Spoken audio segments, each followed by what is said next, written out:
Bapak-bapak dan saudara sekalian, dulu pada saat kita masih di pondok pesantren atau bahkan di madrasah dulu ya, itu pelajaran, daftar pelajaran yang kita pelajari di pondok itu salah satunya adalah akidah akhlak. Betul nggak? Dulu akidah akhlak satu pelajaran. Jadi ada pelajaran fikih, tafsir, hadis, kemudian akidah akhlak. Bagi kita sekarang, pelajaran akidah akhlak itu sudah terpisah. Padahal, saudara-saudara sekalian, menurut saya, ketika dulu guru-guru kita sekian tahun yang lalu itu memutuskan untuk menamakan pelajaran itu akidah akhlak dan menggabungkan akidah dan akhlak, sesungguhnya di dalam penggabungan ini ada isyarat yang sangat kuat dan ada pemahaman yang jauh ke depan tentang esensi pendidikan, bahwa memang antara akidah dan akhlak itu memang tidak boleh dipisahkan. Saya ingat ini ketika mendengar Ustaz tadi menyampaikan, pendidikan itu semuanya harus bersumber dari tauhid. Ya.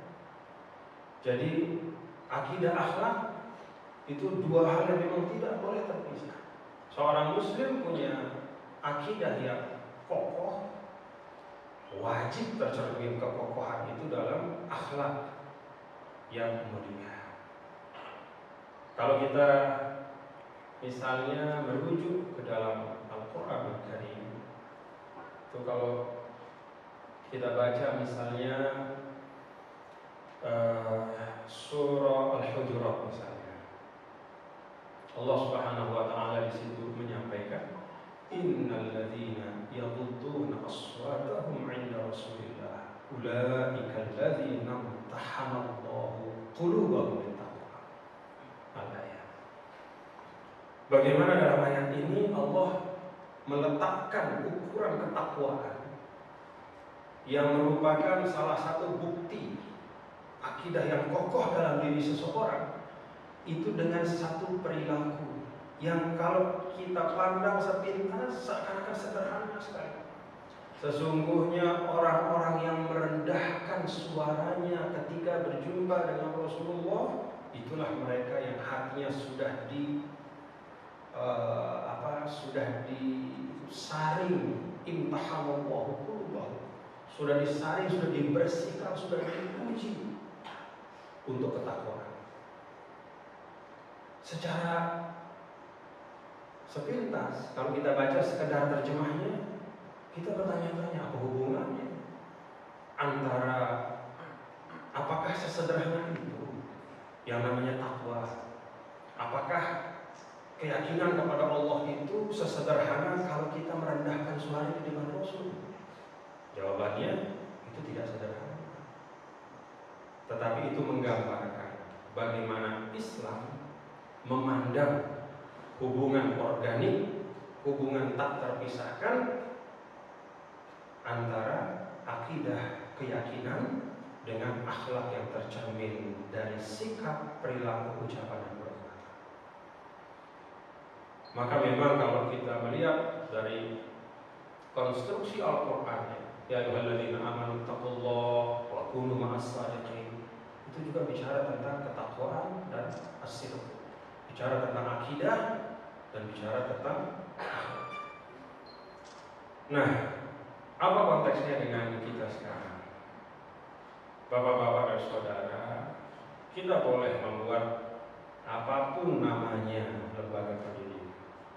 Al-Musammayat itu boleh kita buat secanggih apapun untuk menyesuaikan dengan tren, katakanlah misalnya, menyesuaikan dengan kecenderungan orang sekarang yang suka dengan bahasa-bahasa yang menarik. Misalnya sekolah modern, madrasah modern, sekolah Islam terpadu, sekolah Islam integral, apapun. Tetapi yang lebih penting kita ingat adalah integrasi antara akidah dan akhlak itu.